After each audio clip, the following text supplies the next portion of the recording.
Hello दोस्तों। Recently IT companies ने return to home बहुत फोर्सफुली अप्लाई करना शुरू कर दिया है। जो भी एम्प्लॉयज़ जो पहले घर से काम किया करते थे, अब उनको फोर्सफुली 3 डेज एक वीक में आने के लिए या 2 डेज इन अ वीक आने के लिए फोर्सफुली कंपनियां उन्हें आने के लिए मजबूर कर रही हैं। उनको दो ऑप्शन दिए जा रहे हैं, या तो आप पेपर डाल दो या आप कंपनी में आकर काम करो। कई लोग हैं जो बेंगलोर में जिनकी बेस लोकेशन थी, जिनकी चेन्नई में बेस लोकेशन थी या हैदराबाद में, वो अपने होम टाउन में चले गए थे पेंडेमिक टाइम पे और वहीं से वर्क फ्रॉम होम कर रहे थे। किसी ने किसी की फैमिली किसी ने शिफ्ट कर दी, फ्लैट खाली कर दिया और कहीं नोएडा, गुड़गांव, दिल्ली जाके वो सेटल्ड हो गए। अब कंपनियां उन्हें ऑप्शन देती हैं कि आपको कंपनी में आके काम करना है अपने बेस लोकेशन से, या फिर आपको पेपर डाल देना है। तो ऐसे ऑप्शन में, ऐसे टाइम में आपको पेपर बिल्कुल भी नहीं डालना है। ना कंपनी को ये बोलना है कि मैं ऑफिस नहीं आ सकता या मैं बेंगलोर, हैदराबाद उस जगह पर हूँ ही नहीं। आपको ऐसे रिस्पॉन्स नहीं देने हैं कि मैं उस सिटी में नहीं हूँ। आपको ये बोलना है कि मैं प्लान करता हूँ, मैं देखता हूँ कितना पॉसिबल है, कितने डेज में आ सकता हूँ, कितने वीक में आ सकता हूँ। ऐसे करके आपको रिस्पॉन्स करना है। अगर आपने ये बोला कि ये मेरे लिए बिल्कुल ही पॉसिबल नहीं है, मैं उस शहर में नहीं हूँ, मैं उस सिटी में नहीं हूँ, मैंने वो सिटी छोड़ दी है, मेरा कोई फ्लैट नहीं है, खाली कर दिया है, तो कंपनी आपको ऑप्शन देंगी कि या तो आप ऑफिस आइए या फिर पेपर डाल दीजिए, मतलब नौकरी छोड़ दीजिए। तो ऐसे सिनारियों में आपको बिल्कुल भी पेपर नहीं डालना है अनलेस आपके पास कोई ऑफर ना हो।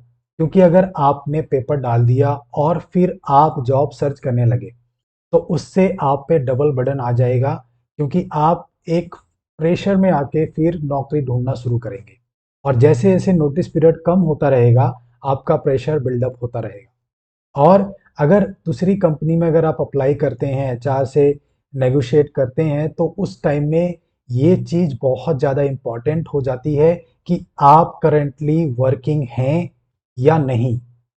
क्या आप वर्किंग हैं या नहीं? अगर आप ये बोलेंगे कि मैं वर्किंग नहीं हूँ, मैंने ऑलरेडी कंपनी छोड़ दी है और मैं अब जॉब के लिए देख रहा हूँ, तो इससे एक नेगेटिव इंप्रेशन पड़ता है कि इस एम्प्लॉय को अभी तक जॉब क्यों नहीं मिली, या इसने पुरानी कंपनी क्यों छोड़ दी सडनली और इसके पास कोई जॉब ऑफर नहीं है। तो ऐसी सिचुएशन में ना जाइए। उसमें क्या होता है, आपको अपनी सैलरी कम करनी पड़ती है, कंपनी आपकी मजबूरी का फ़ायदा उठाती है। सपोज़ आपका 10 लाख का पैकेज है, तो वो कंपनी आपको कहेगी कि हम आपको 5 ही लाख दे पाएँगे, अगर आपको जॉइन करना है तो कर सकते हो, वरना कोई बात नहीं। तो आपको मजबूरी में जाके अपने कम पैकेज में कंपनियाँ जॉइन करनी पड़ेंगी और काम करना पड़ेगा। तो जब भी आपको वर्क फ्रॉम होम अभी आप कर रहे होंगे, जब भी कंपनी आपको फोर्सफुली बुलाए कंपनी में कि आपको स्वाइप इन स्वाइप आउट करना है कंपनी में आके, तो बिल्कुल भी मना मत करो। फेस पे एकदम मना मत करो। ये मत बोलो मैं उस सिटी में नहीं हूँ, मैं नहीं आ सकता, बिल्कुल पॉसिबल नहीं है। डिनाई बिल्कुल मत करो। ये बताओ कि मैं ट्राई करता हूँ, मैं पॉसिबिलिटी देख रहा हूँ, मैं कुछ अरेंजमेंट करता हूँ, मैं कितने डेज आ सकता हूँ, ऐसी चीज़ें उन्हें बताओ। वरना वो लोग डायरेक्टली आपको एचआर कॉल पे ले जाएंगे और एचआर से फिर वो आपको सीधे बोल देगा कि या तो आप इस वीक रिपोर्ट करें या फिर आप पेपर डाल दें। तो ऐसी सिचुएशन में ना पड़े, अपने ऑप्शंस ओपन रखें और ऑप्शन लेने के बाद ही आप पेपर डालें या दूसरी जगह देखें। तो आई होप आपको ये वीडियो से कुछ समझ आया हो। कुछ भी क्वेश्चंस हो तो मुझे कमेंट में ज़रूर लिखिएगा। Thank you.